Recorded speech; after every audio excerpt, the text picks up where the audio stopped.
Todos nós já ouvimos falar das duas testemunhas no livro do Apocalipse. No entanto, a maioria das pessoas não percebe que a Bíblia nos revela que existem três testemunhas que são na terra hoje. Você já ouviu falar das três testemunhas em 1 João? 1 João capítulo 5, verso 8 diz: E três são os que testificam na terra, o Espírito, a água e o sangue, e esses três concordam como um. As Sagradas Escrituras mencionam especificamente as três testemunhas como o Espírito, a água e o sangue, e essas três concordam como um. Vamos analisar cada testemunho individualmente. Primeiro, o Espírito Santo. Em primeiro lugar, o Espírito Santo é testemunha neste momento de que Jesus é o Filho de Deus e que Jesus é Deus. João capítulo 15, verso 26 diz: Mas, quando vier o Consolador, que eu da parte do Pai vos lhe hei de enviar, aquele Espírito de verdade, que procede do Pai, ele testemunhará a meu respeito. Aspas. Ele testemunhará a meu respeito. O Espírito Santo ressoa nos corações de cada crente, testemunhando a profunda verdade sobre o Senhor Jesus Cristo. Ele declara sua identidade divina como Filho de Deus e doador da vida. Confirma sua natureza divina, reconhecendo que ele é tão divino quanto seu Pai. O Espírito Santo reafirma que Jesus Cristo é o único e verdadeiro caminho para o Pai. O Espírito Santo, meu amigo, é aquele que revela o Senhor Jesus Cristo aos crentes. Embora eu nunca tenha visto fisicamente o Senhor Jesus Cristo, sua presença é mais real para mim do que o ar que eu respiro. Mesmo que eu nunca tenha visitado o céu ou habitado em seus domínios, sua realidade é mais profunda para mim do que o mundo tangível em qual atualmente resido. Essa percepção notável é possível apenas porque o Espírito de Deus testifica a realidade de Jesus Cristo nas Escrituras. Devemos lembrar que você e eu não fomos testemunhas do ministério terreno de Cristo.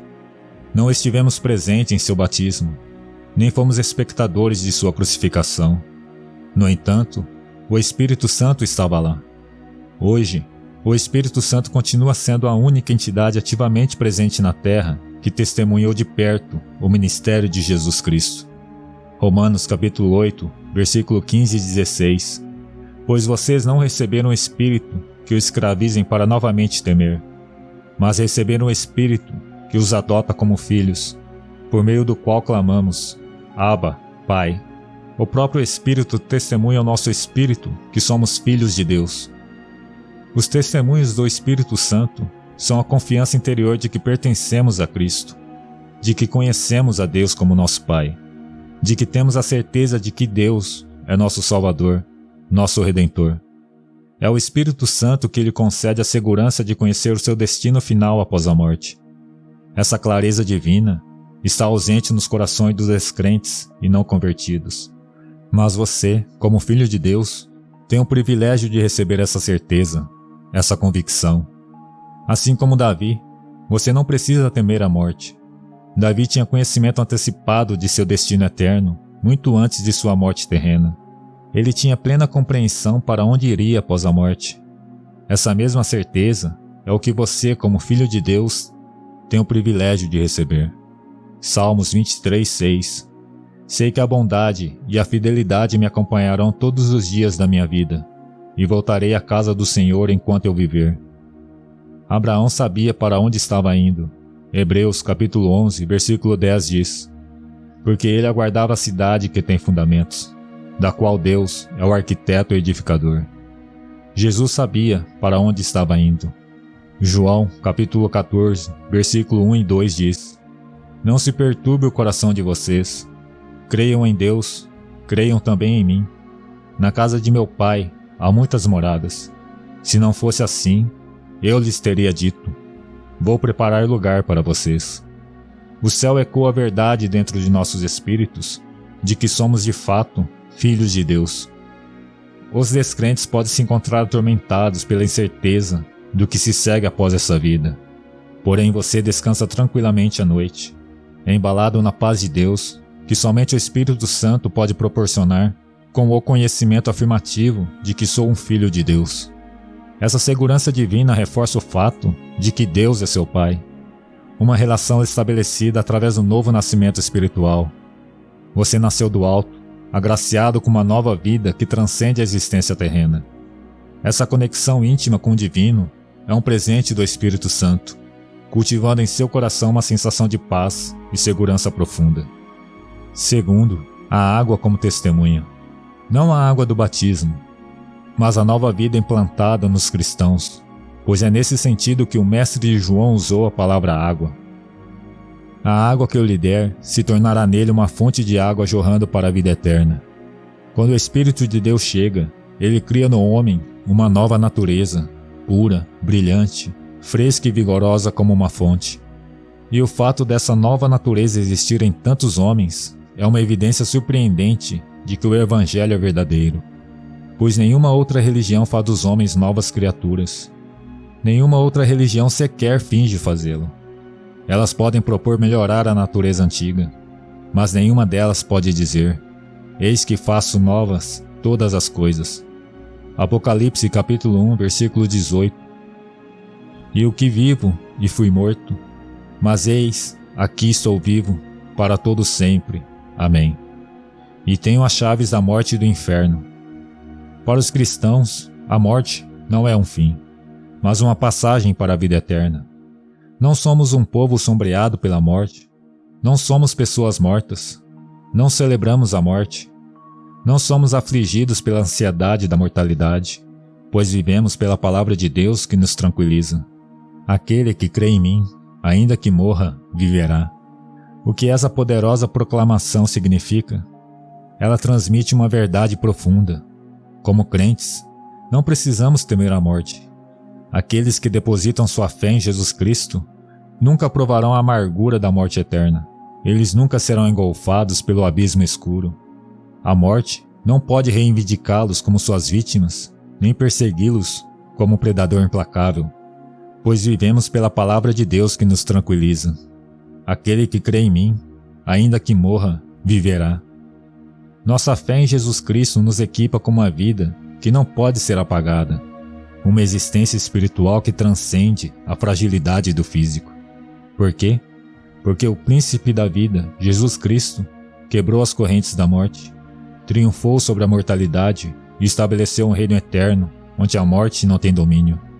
Nessa vitória, os crentes encontram sua fé fortalecida, seus espíritos revigorados e seu medo da morte dissolvido. Terceiro, o sangue como testemunha. A terceira testemunha presente é o sangue. Hebreus capítulo 9, versículo 22 diz: E quase todas as coisas, segundo a lei, se purificam com sangue, e sem derramamento de sangue não há remissão. O sangue de Jesus Cristo traz um testemunho poderoso sobre nossa redenção. É por meio desse sangue sagrado que o perdão, o meu perdão e o perdão de todos os crentes foi realizado. Sem o derramamento do seu sangue, não haveria remissão dos pecados. Considere o sangue imaculado do Senhor Jesus Cristo uma essência de vida, de pureza divina. Esse é o sangue que tem o poder de apagar a mancha do pecado, lavando nossas transgressões e atos ilícitos. O sangue imaculado de Jesus nos purifica de todos os pecados e renova nossa identidade espiritual. Além disso, o sangue imaculado de Jesus infunde um profundo temor em todo o demônio do inferno. Sua potência divina, sua santidade imaculada e sua autoridade inigualável são uma força formidável que as forças das trevas não ousam desafiar. Esse sangue é puro e poderoso. Apocalipse 12:11. E eles o venceram pelo sangue do Cordeiro e pela palavra do seu testemunho, e não amaram as suas vidas até a morte. O sangue de Jesus Cristo contrapõe as acusações de Satanás contra nós. Essas alegações não têm validade, pois Jesus já pagou o preço pelos nossos pecados. Mesmo que sejamos mais falhos do que as acusações de Satanás sugerem, somos feitos justos pelo trabalho redentor de Jesus na cruz. Nosso entendimento, nossa percepção, nossa concentração e foco estão na morte de Jesus Cristo na cruz como nosso substituto e a verdadeira pontuação de vitória em nossas batalhas espirituais. Nosso foco no ato sacrificial de Cristo, sua morte altruísta como nosso substituto, é o que nos fortalece, é o que nos protege contra os ataques do diabo. Não se trata apenas de pronunciar palavras, mas de compreender e interiorizar verdadeiramente o significado do sacrifício de Jesus Cristo na cruz para nós. Essa compreensão é nossa maior arma e nossa defesa mais potente. Você e eu não iremos para o céu por causa de algo que fizemos. Você irá para o céu por causa do que Ele fez. Não é sobre você, é sobre Ele, Jesus Cristo, a salvação, a vida eterna, a eternidade como uma pessoa, a pessoa do Senhor Jesus Cristo. Isaías capítulo 53, versículo 5 diz: Mas Ele foi ferido por causa das nossas transgressões e esmagado por causa das nossas iniquidades. O castigo que nos traz a paz estava sobre Ele, e pelas suas feridas fomos sarados. O que pode lavar os meus pecados? Nada, nada, exceto o sangue de Jesus.